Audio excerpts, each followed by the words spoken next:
Forces are some of the best trained and most formidable units a country can boast. Whether emerging from the water to silently take out guards, or storming a plane to rescue the hostages and eliminate the hostage takers, Special Forces take on some of the hardest missions and live some of the most secret lives in the military world. These troops are the ones that states look to in order to get the job done. Let's get started. Black Storks, Pakistan. The Special Service Group, SSG, is better known in the country as the Black Storks because of the commando's unique headgear. Their training reportedly includes a 36-mile march in 12 hours and a 5-mile run in 50 minutes in full gear. Only about 5% of recruits make it through to the Pakistan SSG due to the tough nature of this 9-month training course, which also includes extensive hand-to-hand combat and an airborne school. The Black Storks are trained for a variety of environments, including mountain, desert, jungle, and underwater. During the early Cold War, they trained and served alongside U.S. Special Forces, and more recently, the Storks have focused on local anti-terrorist operations, counterinsurgency, and intelligence collection. In October 2009, the commando stormed an office building and rescued 39 people taken hostage by suspected Taliban militants after an attack on the Army's headquarters. JTF-2, Canada. JFT-2 stands for Joint Task Force 2, and it's the jewel in the crown of Canada's Special Forces. They deployed to Vancouver in 2010, ready to intervene if terrorists took aim at the Winter Olympics. This group is trained to handle chemical, biological, radiological, and nuclear threats against the worst-case scenario, when a terror strike proves more than local police forces can handle. It's a unit that can be deployed against a wide spectrum of issues or crises, and it can be very low signature. Created in 1993, JTF-2 expanded to several hundred members following the 9/11 terrorist attacks, and has the most confirmed kills of terrorists in the world, having killed over 100 top-ranked Al-Qaeda members. Almost all of its operations are shrouded in secrecy, and in some cases were even unknown to the Canadian government. Alpha Group, Russia. Now, what about Spetsnaz? Well, to keep it simple, Spetsnaz is a general term for all Russian special forces. Within the Russian Special Forces, Alpha Group is as bad as they come. The KGB created this elite group in 1974, and it is believed that it operates under the directive of the top leadership in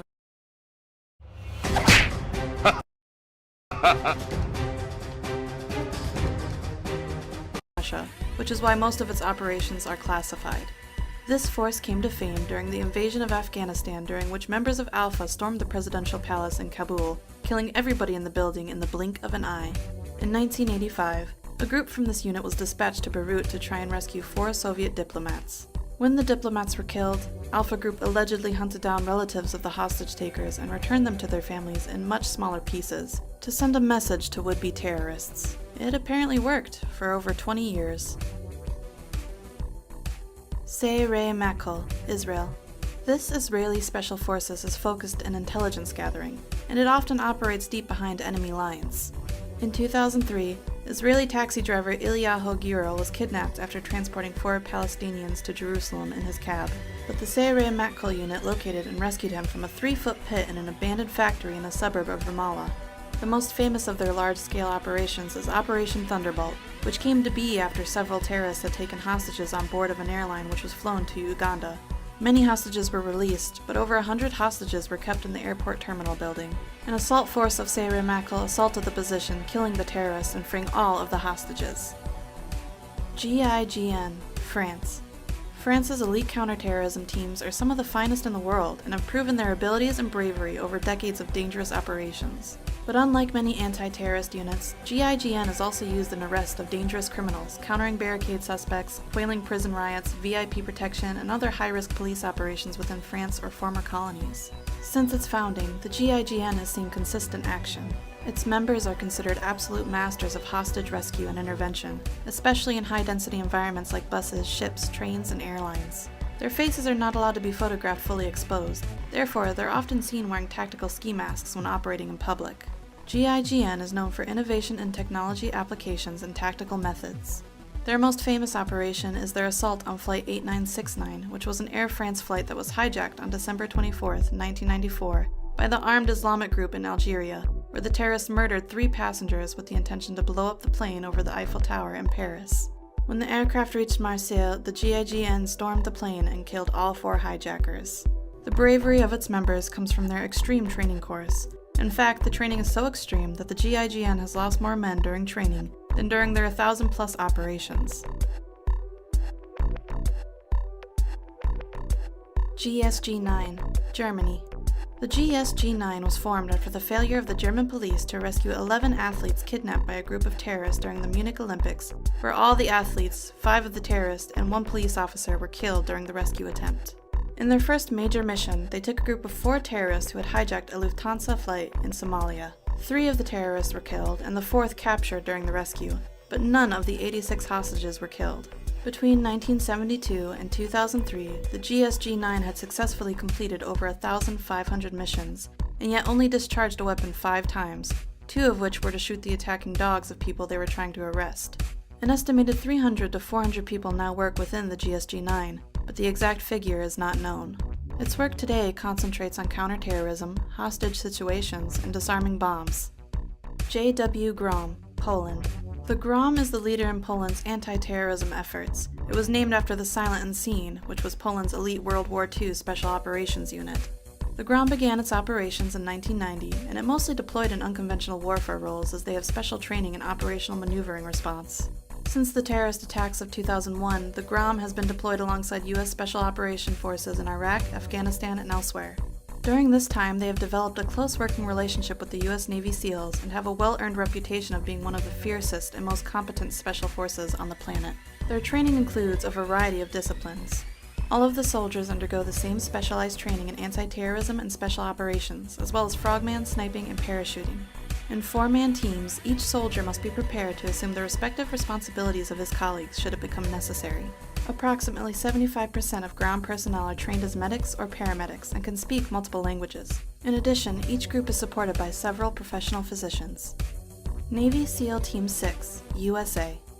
You knew these guys were going to have to show up sometime, didn't you? The SEALs are an American Special Forces group created in 1962 which have achieved near mythical status. This is, in part, thanks to Operation Neptune Spear, the mission in which SEALs killed Osama bin Laden, the leader of Al-Qaeda, in 2011. One interesting fact about this mission is that the aircrafts used in the raid were from Area 51. In fact, specially modified helicopters carried Red Squadron of SEAL Team 6 to Pakistan for the raid on Osama bin Laden's compound. The Black Hawks were fitted with top-secret radar spoofing technology, allowing U.S. forces to slip across the border unnoticed. These stealth aircrafts were developed and tested at the infamous Area 51, near Groom Lake, Nevada. SEALs will usually penetrate behind enemy lines and finish their mission before the enemy realizes that they're there. One quality that makes them so effective on land, air, or even at sea. In fact, the word SEAL stands for sea, air, and land, meaning that these soldiers can fight any form of threat, anywhere. The physical and mental strength required to make it in this force is ridiculously high. Training takes over a year, and most applicants can't even get past the physical qualification test, which involves a lot of swimming, push-ups, sit-ups, and running, all accomplished in a very strict time limit. Get past that, and you enter general training. Past that, and you move on to SEAL qualification training, which then opens the door to specialized training. All of this ensures the SEAL members are physically and mentally as tough as nails and capable of undertaking the most difficult operations in the world, wherever that may be. SAS, UK. No other elite special force in Europe can claim to be better than the SAS. The British Special Air Service, known commonly as the SAS, was created in 1941 as a force which could operate behind German and Italian lines and support resistance movements against the occupation forces. The training that a recruit has to go through in order to become part of the SAS is extremely difficult, since in addition to the 40-mile march, the 2-mile swim, and the push-ups and pull-ups, you have to survive in the jungle to learn survival and navigational skills, after which you endure survival practice. The final test is a 36-hour interrogation session meant to break the candidate's will. Not convinced this is better than the SEALs? It may help you to know that the SAS is also trained by MI5 and MI6 security and intelligence services to undertake counter-espionage operations. It's like having a SEAL and James Bond all rolled into one. Their insignia bears the phrase, "Who dares wins." Number 1. Delta Force, USA. Delta Force is a unit unto itself, composed of members from all branches of the military. The force is armed with cutting-edge weaponry, and its operations remain highly guarded secrets, but you can bet they're in the vanguard of any American-led operation. Its members are not called soldiers, but operators, and are said to shun the traditional philosophies of military life. They wear civilian clothes and they work for whomever needs them, for the Army, the FBI, and the CIA. It must be said, however, that neither the United States government nor the military officially acknowledges the existence of Delta Force. It's only in recent years that vague references by the government to the group's existence has been allowed to go uncensored. Since its inception in 1977, stories of the Delta Force's exploits and missions have leaked out little by little, eventually forming a brief sketch of the unit. However, the group has been criticized for undertaking missions that are on the fringe of regular laws governing the military. This causes some to worry that Delta Force has more power and less accountability than any military organization in a free democracy should. Delta Force is funded out of secret government accounts, away from the public eye, and is believed to answer only to the president, making it one of the most, if not the most, elite special unit in the world. Why one of the most when we ranked it as number 1, you might